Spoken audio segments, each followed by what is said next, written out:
are listening to the Connected Parenting Minute with Will and CarrieAnn Sandfest. This podcast is a conversation about parenting, using connection first, trauma-informed principles. Because when you lead with connection, everyone feels seen, which is the foundation to a more peaceful home. This podcast reminds you that you don't have to be a perfect parent, but we can all get a little better, one connected parenting minute at a time. Hi, and welcome back to the podcast. This is the Connected Parenting Minute. My name is Will Standfest. I'm CarrieAnn. We are so glad that you took a few minutes out of your day to join us. We are excited to just share some ideas, some of our experiences with you. We are parents just like you, and we have learned through a lot of our mistakes, and we want to share things that are working and things that are not, or things that have not. Oh yeah. I hope you're excited to join us as we talk tonight. So before we get started tonight, I wanted to ask you a question. What is your favorite teenage movie? But I'm not sure if I mean like your favorite movie about teenagers or your favorite movie when you were a teenager. I'll let you choose. Which one do you like to answer? Oh goodness. I think we were just talking about this topic the other night, and I kind of thought of a couple of them because I was thinking like, you know, those 90s like teenage romance, whatever. Mm-hmm. But like there's 10 Things I Hate About You. Oh, that's good. Let's see. She's All That. That was pretty. Can't Hardly Wait. Pretty epic. Oh yeah, that's true. Rachel A. Cook, the queen of the late 90s, early 2000s. That's true. But as you were talking about this, I just remembered my absolute most favorite movie. I was going to say, I'm surprised you didn't mention it. Well, no. I don't think this is what you're going to think it is. Romeo and Juliet. Oh, yeah. With Leonardo DiCaprio and I knew that. I did not remember it. Claire Danes. There we go. I was thinking you were going to say Titanic. I know. I knew you were thinking I was going to say that, but I mean, I did watch the movie an absurd amount of times, but I really did like Romeo and Juliet. I even bought the soundtrack to that movie. I remember that. I do. Yeah. It was not that much time before we met, actually. Yeah. So, yeah, it works. That's fun. That's all right. Good times. I'm going to have to watch that again now. It's been a while. Yeah. Probably like 20 years. It's only 20 years. Classic. Whatever. Classic movie. So speaking about teenagers, on tonight's episode, we wanted to talk about part 2. We're trying to do this 2-part episode about how to have a better relationship with your teenagers, how to connect with your teenagers. Because there are a lot of parents out there, us included, who struggle to connect with our teenagers. We've had moments, we still have moments where we either don't get our teenager or they're upset or we just don't seem to connect. I mean, there's all kinds of struggles out there. Absolutely. I think sometimes, especially as we had young, like we were really new to the teenager thing, like our poor firstborn has gotten a lot of... They always get the short end of the stick. I know. The poor kid. Like I always tell him like, I'm sorry, buddy, you're the guinea pig. He's like, I know, Mom. For reference, we're both firstborns. That's true. And our firstborn is now 19. He's almost not a teenager anymore. I know. He'll be 20 here in a few weeks. Mm-hmm. And we've got 3 others that are teenagers right now. And next year, 2 more will become teenagers. Yeah. So we're kind of like right in the thick of our teenager parenting right now. So we just want to talk through it because I know it's something that a lot of parents struggle with. We struggle with it early on. We had some good role models. We had some not so good role models. And since this is part 2, just let's do a quick recap of what we talked about in part 1. Sure. So the big 3 takeaways we had from part 1 were 1, you got to change your perspective on your teenagers. Can you give the people the 2-minute version of what that means? Well, I think it really means is that we have to start looking at our teens as like people. I mean, we have the tendency to look at our kids, you know, I mean, when they're little and don't have their full capacity to do the things that adults can do, we tend to treat them as such. But when they really do start getting into those teen years, and even before that, you know, they start having their own thoughts and opinions. And when we respect that, when we show them that respect, I think they start picking up on that and say, hey, you know, Mom and Dad actually care about what I think, not just about what I do. Yeah, it's really hard. It was really hard for us. And I think that's kind of one of the core struggles we had with our oldest is shifting our perspective from seeing him as a larger version of a little child I have to take care of to an actual like person, an adult who's kind of growing and becoming his own young man. Yeah. You know, second of the big 3 takeaways was to make room for their plans. Mm-hmm. And that's really just around, again, respecting that they're many adults, that they're growing and that they have their own thoughts, that they have their own ideas, they have their own plans, their own dreams about what's coming up in life and stuff like that. And there's a level to which we need to respect that. Yeah, no, absolutely. What was the third one, hon? And then the third one was be asking what they need. And I think that really plays into the fact of trying to prompt them to start thinking about what their needs are rather than just reacting to the situations around them. Giving them the opportunity to start thinking about, what is it that I need in this situation? And so it's a little weird way to phrase that, but I think it's been really helpful for us to start, asking ourselves that in situations, what do we need? What do I need right now? But then also prompting them to think about that too. It's been super helpful. That's good. I like that. All right. And so in my mind, if I sum up those three things, a lot of that comes down to just respect, like kind of building this kind of foundation of respect with your kids. Yeah. And I feel like I think that's really the first level of trying to figure out how to connect with your teens, how to have a better relationship with them is by starting with finding ways to respect them and to make them feel respected. Yeah. And so moving into part 2 here, we're kind of talking about, well, how do you have fun with your teens and how do you kind of like take it from, okay, they feel kind of respected. Now, what do we do? Mm-hmm. And so the first part we came up with, the first point I want to talk about is the idea that it's not always about you. That isn't that hard though? It's so hard. I remember doing this little lesson with some of our older kids when they were little. And I was trying to teach them about perspective. Mm-hmm. And so we talked about the fact that, unfortunately, we only have our own perspective to go off of, but that we need to challenge ourselves to see things from maybe what someone else might see them or a different perspective. So I actually had this I don't know if it was a lesson, but I had them all stand on the kitchen table and look at the room from a different perspective. And I don't know if it stuck with them as much as it stuck with me, but in the moment, it was just like, yeah, all right. You know what? I have the limited perspective just for myself. And so as adults, all we have is our perspective, but we have to start thinking outside of the box more with that. One of our teens just wears emotions on his sleeves. Mm-hmm. Like if he's upset, it just like emanates from him. The poor kid. I'm just like, what's wrong? He's very dramatic. And I love that about him. Like I think it has a potential to make him a very passionate, very driven man as he gets older and stuff like that. It is a roller coaster as he is navigating that as a teenager. This reminder that it's not always about me and I'm interacting with my kiddo who wears his emotions on his sleeve. Super easy. He comes upstairs. Hey, bud, we got to take care of this ACT registration. And did you get a chance to look at your homework? Have you finished the registration? Do you fill out the form? And I get yeah, well, I mean, I did it fine. Some kind of just like overly emotional, deep sigh, whatever response. And as parents, like, what is the first thing that comes to your mind when you have that interaction? Excuse me. What? Right? I'm sorry. What animal of yours did I kill?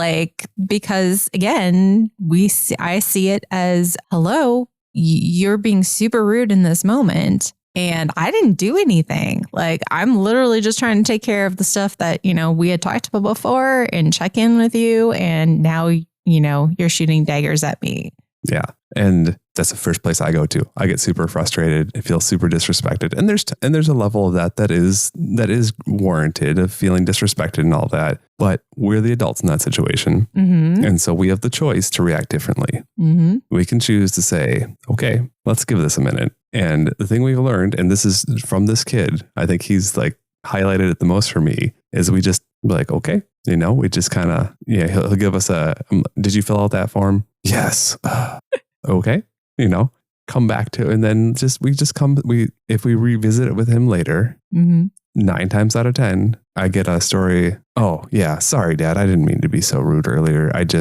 My buddy at work had texted me and he told me he was going to take my shift and now he's not going to. And I'm just frustrated because I really wanted to go do this thing with my other friends. Or one of his teachers screwed up an assignment and all of a sudden he's got a ton of work to do tonight because it was entered on the online system wrong. It's 9 times out of 10, it's not about us.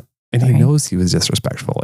And this kid apologizes for it pretty readily. Mm-hmm. But if I take it personally in that moment and I escalate the fight like right then and like, listen here, don't you talk to me like that and whatever, like that whole relationship becomes a fight every time he's around, Yeah. or I'm working in pins and needles and I'm not afraid and I'm afraid to talk to him because I don't want to upset him. Like, that none of that's a good foundation for a relationship. Right. But if I just take a breath and I choose to react better and I choose to kind of step outside the moment and change my perspective on it, we'll find that 9 times out of 10, the reason they're upset or moody or frustrated or tired or whatever, it's not about us and it's not about our relationship with them. It's about something else. And if we can come alongside them and partner with them through those things, it does wonders for the relationship. Well, yeah. I mean, you think about it. How many times do we have bad days as a grown-ups? Oh, yeah. And there's no like rhyme or reason for it. Or just like woke up on the wrong side of the bed and, it's hard not to snap at everybody you come across. And so we have to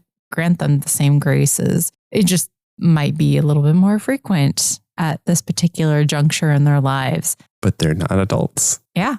Right. Well, so I like having that soundtrack in the back of my head of it's not about me. It's not about me. It's not about me. And if it is, at some point we can come back to that, but we're not going to solve anything right in that moment. Right. Yeah. We just aren't. Yep, absolutely. And so the second one I was thinking about too is how to connect with your teens is sharing hobbies. Mm-hmm. This is one I really like. I got to be Well, honest. you had a really good perspective on that because we kind of talked about this a little bit before, but talking about if you got youngins, what do we do?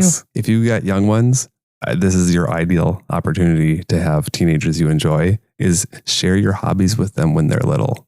When they're littler and they're just desperate for every minute they can get with you, if you include them in on something you really enjoy, like board games or watching a Formula One race or football or playing sports or whatever it is, as they get older, they enjoy spending time with you so much that they enjoy doing that activity with you. And then that activity becomes something they love because it reminds them of their dad. Like, I mean, talk about hitting home right there for a second. Like, right? Like how many activities do you enjoy right now that you can remember, have fond memories of doing it with your dad, right? Oh, absolutely. I mean, the first thing that comes to my mind is like woodworking stuff. My dad used to let me come alongside and do that. And it was like the best thing to like join him in a shop and be able to like make something together. Super epitome of like greatness when I was a kid. And I still love doing it now. In fact, when I'm around my dad, I get a chance to do that. And I have fun with it. And we enjoy talking together about it. So yeah. That's just a beautiful thing. And it's fun. I've learned that now that I'm like 4 or 5 kids into this. Right. Oops. My 11-year-old, it loves board games because I've been playing board games with him for a long time. And, when the older ones were little, I wasn't as patient as I could have been. And I didn't take as much time to like, no, just let the little kid play the board game not well, because 5 years from now, he's going to be awesome at it. And it's going to be a lot of fun. Takes a little investment, sometimes a lot of investment, but it does potentially pays off for your hobbies, the things you enjoy. Yeah. But not everybody has, we're not talking about theoretical teenagers. We're talking about actual teenagers. So, so what would you say to people who have teenagers right now that they're struggling to connect with, that they don't necessarily share a favorite hobby with? Ooh, that is a really good question. I was thinking about it, and really a lot of it comes down to is figuring out what they're interested in and showing interest in it too. I know, right? It can be challenging, especially when you genuinely have absolutely no interest in the things that they're interested in.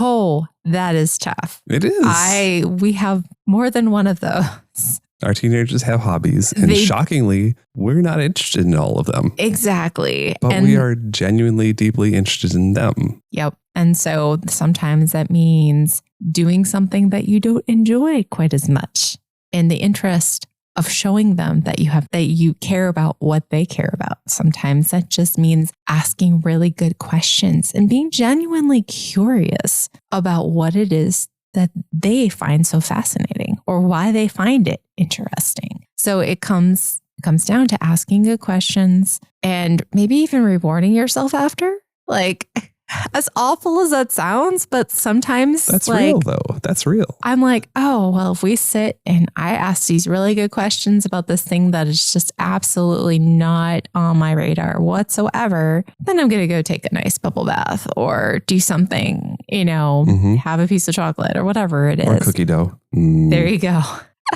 Speaking of sharing interest, you've shared your interest in cookie dough with the kids. That's why it keeps running out. Whoopsie. I'm sorry. Good thing we belong to Sam's Club. Yeah, we're being a little intentionally vague because I don't want to like out any of our children or make them feel bad or anything like that. But like to be a little more practical, that might involve a 15-minute dissertation on a video game to a parent who has no interest in video games, or a whole dissertation on a card game or a whole thing about their favorite sports team and you can't stand sports, whatever it is. But this is your kid. And if you genuinely want to have a better relationship with them, one of the most practical ways to do that is to be genuinely interested in what they're interested in and ask them why. If they're trying to play this game really, really well, ask them about that level they're trying to beat or that best time they're trying to get, or help them go practice for their, for an upcoming audition or for whatever. I mean, you can always come up with something to engage with them in a way that, basically tells them, I see you and what is important to you, I have an interest in. And that's really important. It is. It makes people feel really valued because we can think about that even like in the workplace or with people you talk with at church or wherever, that somebody genuinely interested in what you're interested in. It shows. You tend to connect. Yeah. You feel it. And so that's what we want for our kids. And then this is a good one. This next point right here. Yeah. Have fun with them. Right. Because going back to the whole change your perspective idea, a lot of people will tell you that teens are just crazy. I just don't know what to do with them or whatever like that. Like, let's stop that. Let's stop that negative soundtrack because this is a thing. Shout out to John Acuff. Not a sponsor, but could be. Take that kind of like negative, repetitive thought. Oh, these teens are crazy. Oh, they're out of control, whatever. Why don't you turn that into teens are just always up for some fun? Yeah, no, right? That's a really good soundtrack to have. And I think it's an important one to start believing because they can do really fun things. Can I tell you guys, you know this, hon, but talking to some of our listeners, one of the most fun things you can do if you're into it is take a bunch of your teenagers to the roller coaster park and ride some rides because teens are up for running around like goofballs and riding the same ride 17 times until you feel sick or whatever. And that's so much fun. It is fun. We did that this summer at the end, kind of end of the summer thing with our whole family. We live up near the Twin Cities. So there's a coaster park up here called Valley Fair, and they've got some pretty decent coasters. And we just like got everybody a day pass and we all went out there, and man, that was a blast. It really was. It was such a good time, and it was such a different phase for our family because we didn't have to get a babysitter. Everybody could participate. Everybody really liked it for the most part, which was great. And it's even fun to kind of goat some of your older teens and to be like, I bet you won't go on this ride. And, see them squirm. And that's, of course, if you're into coasters, which we have been forever because you got me into them. But I've been riding coasters since I was in high school. That's been one of our fun things to go and do. One of the things that we enjoyed is going to the roller coaster park, just the two of us, and running around like fun teens and have a good time and just not have any, worries about, little kids like babies and stuff like that. And so we get to do that with our teens, and it's really fun now. Oh, it is. It's so much fun. And so for those other listeners that aren't into roller coasters and you are missing out,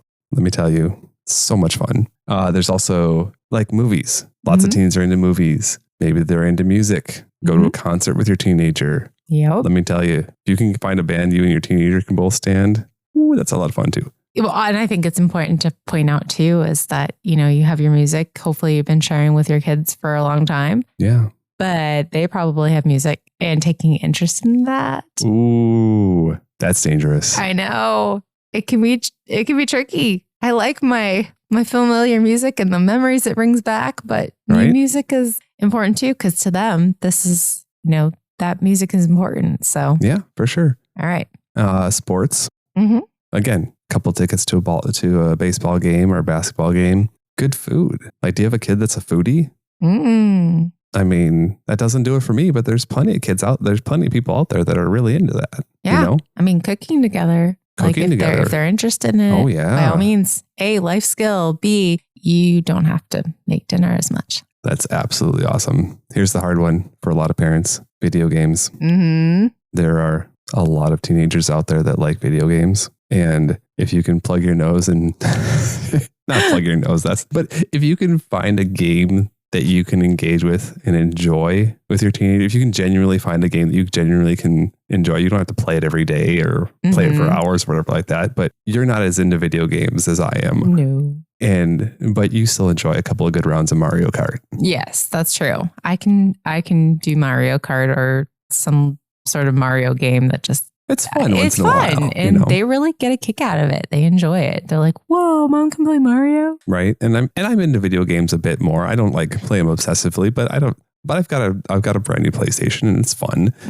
So you know what? Call of Duty isn't my favorite game, but my 17-year-old loves it. Mm-hmm. So you know what I did? I bought the latest Call of Duty and I play it with him. Yeah. And he really enjoys that. It's I enjoy it too. Yeah. It's fun. It's fun to hang out with him. And then we can talk about like loadouts and like perks and like when we had this really good game, and it's something to connect with, something to share, something you can do together. And then here's another tip I thought of when we were prepping for this episode is something I think really hits well with your kids, especially your teens. Mm-hmm. Make them feel like you're willing to break the rules to have fun with them. Break the rules. Yeah.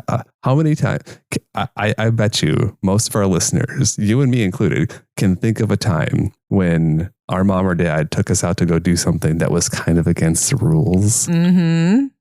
And we had a lot of fun. Yeah, we remember those things because they stick out to us. Mm-hmm. Yeah. If you can find a way to kind of lightly break the rules, and there's a fine line here. I'm going to call the guys out on this episode, be like, don't make mom be the bad guy and dad be the good guy who's willing to have fun all the time. That is not setting you up for success. Yeah. I think being on the same page with their spouse is super important. If you are parenting together, making sure that you're not throwing each other under the bus, but, come to agreement beforehand. But like pick your kid up from youth group and then take them out to ice cream. Or choose to skip school for the day and do something. One day of school. I know. What's the worst that's going to happen? They'll miss a day of school. It's almost like that perspective thing that you're talking about. Really, what's the worst that's going to happen in this situation? Sometimes it's not nearly as bad as we can make it appear in our minds. Mm-hmm. And the benefit is going to be so much greater than that one day of learning something at school. How many singular days of learning from your schooling years can you pull out and remember like, oh, I remember the day when we learned this one thing? Yeah. Like 5, maybe 10 out of 18 years of school.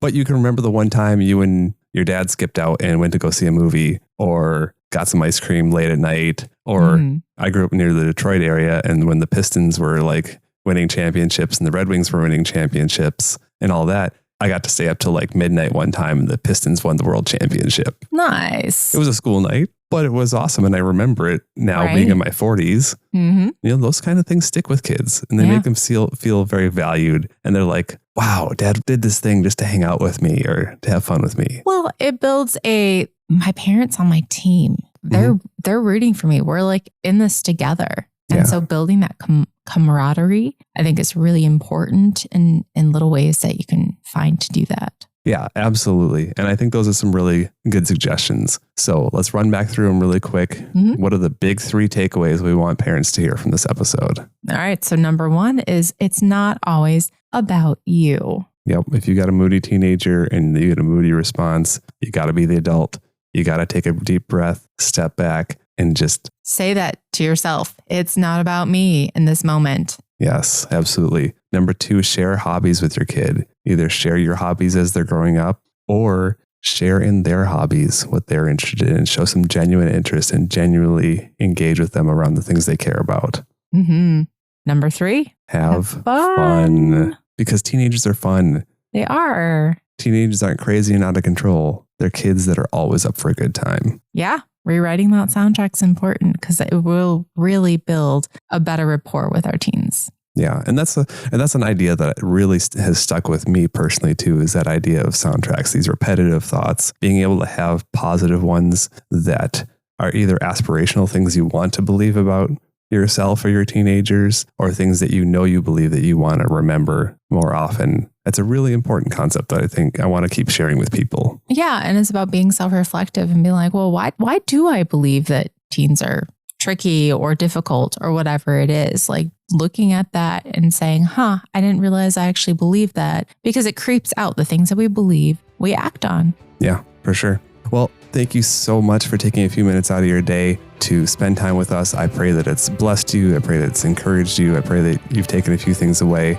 As always, reach out with any ideas, any thoughts, any comments, any episodes, any questions you have. And we want to remind you, you don't have to be a perfect parent, but we can all get a little bit better, one connected parenting minute at a time. Thank you guys for listening to my mom and dad's podcast. Please like, share, follow, and subscribe, and have a great rest of your day. For more parenting tips or to connect with us, check out the Connected Parenting Minute on YouTube, Instagram, and Facebook.